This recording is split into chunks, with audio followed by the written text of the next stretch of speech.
उत्तर प्रदेश के हाथरस में पीड़ित परिवार से मिलने को लेकर सियासत गर्म है। आज भी समाजवादी पार्टी, इसके अलावा आरएलडी और भीम आर्मी के नेता वहां पीड़ित परिवार से मिलने के लिए पहुंचे। समाजवादी पार्टी और आरएलडी के कार्यकर्ताओं पर पुलिस ने लाठीचार्ज भी किया। भीम आर्मी के चंद्रशेखर आजाद जब पीड़ित परिवार से मिले तो उन्होंने परिवार के लिए वाई कैटेगरी की सुरक्षा मांगी। ये भी कहा कि परिवार उनके साथ जाना चाहता है, वो अपने आप को असुरक्षित महसूस कर रहा है तो परिवार को उनके साथ घर ले जाने की इजाजत दी जाए और सुप्रीम कोर्ट के जज की निगरानी में जांच हो। हाथरस में सपा कार्यकर्ताओं ने बैरिकेड हटाकर जबरन पीड़ित परिवार के गांव जाने की कोशिश की तो पुलिस ने लाठीचार्ज कर दिया। सपा कार्यकर्ताओं को दौड़ा कर पीटा गया। विरोध प्रदर्शन के चलते हाथरस आगरा रोड पर करीब 1.5 घंटे तक ट्रैफिक जाम लगा रहा। इस बीच सपा नेता धर्मेंद्र यादव अपने कुछ नेताओं के साथ पीड़ित परिवार से मिले। पीड़ित परिवार के साथ जो शुरू से हुआ है, घटना इसके समय से लेके इलाज की में लापरवाही से लेके जिस तरह से डेड बॉडी को रात को 2:30-3 बजे जलाया जाता है, बिना परिवार को भरोसे में लिए, बिना जो मान्यताएं हैं उन मान्यताओं को पूरा किए, मैं समझता हूं ऐसी संवेदनहीनता कभी मैंने देखी नहीं थी, सुनी नहीं थी, जो आज इस सरकार में हम लोग देख रहे हैं।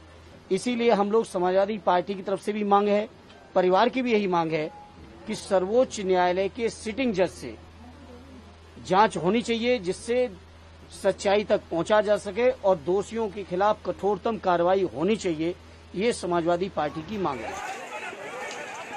लेकिन इसी दौरान आरएलडी नेता जयंत चौधरी भी गांव आ गए, जहां उनके कार्यकर्ताओं और सवर्ण समाज के लोगों के बीच टकराव हो गया। एक बार फिर पुलिस को लाठीचार्ज करना पड़ा।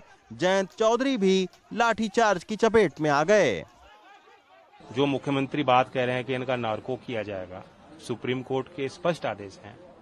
दोषी का भी, कोई अपराधी हो, उसका भी बिना उसकी अनुमति के आप नार्को टेस्ट नहीं करा सकते। तो इन पे कोई दोष है क्या? इन्होंने कुछ क्राइम किया हो तो उम्मीद है कि पर्याप्त उसको संसाधन दिए जाएं, जांच को प्रॉपर जो एफर्ट्स हैं, एनर्जीज हैं उस पर लगाई जाएं। और ऐसा नहीं, सीबीआई पे हमें विश्वास अल्टीमेटली जब करना ही पड़ेगा। ये हमारी संस्थाएं हैं, इनकी जवाबदेही जनता के प्रति, देश के प्रति है।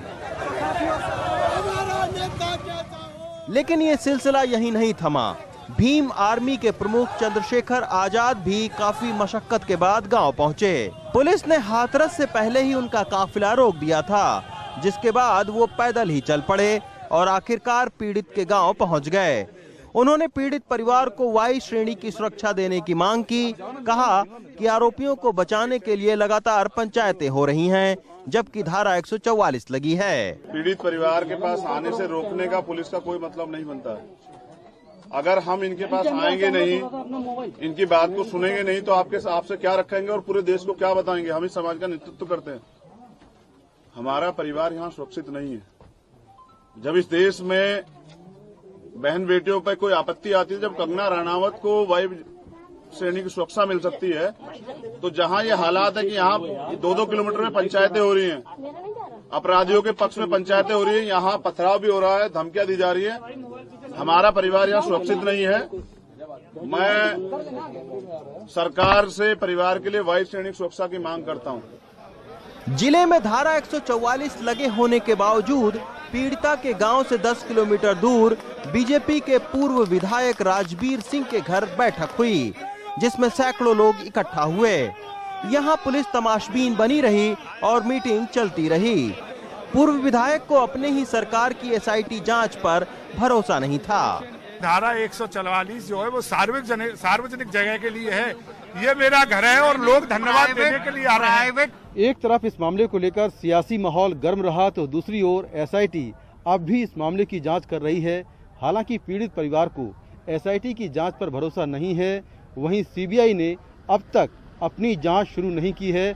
उम्मीद की जा रही है कि बुधवार से सीबीआई अपनी जांच शुरू कर सकती है। हाथरस में इन सारे राजनीतिक घटनाक्रम के बीच जांच के लिए बनी एसआईटी की टीम एक बार फिर गांव पहुंची और पीड़ित परिवार के बयान दर्ज किए। पीड़ित परिवार दबाव के आरोप लगाता रहा। हालांकि प्रशासन ने कहा कोई दबाव नहीं है। पूरी तरह निराधार, असत्य, कंप्लीटली बेसलेस, फैब्रिकेटेड एलिगेशंस हैं। अब एसआईटी को अगले 3 दिनों में सरकार को अपनी रिपोर्ट देनी है। इस बीच योगी आदित्यनाथ सरकार सीबीआई जांच की भी सिफारिश कर चुकी है। हाथरस कांड की सच्चाई सीबीआई की जांच के बाद सामने आएगी। फिलहाल पुलिस, नेता और मीडिया का जमावड़ा लगा हुआ है, लेकिन ये घटना बताती है कि हमारे समाज में महिला, और वो भी अगर दलित और गरीब है, तो उसे इंसाफ मिलने में कितनी परेशानी आती है। हाथरस से मुकेश सिंह सेंगर और अशोक माले के साथ रवीश रंजन शुक्ला, एनडीटीवी इंडिया।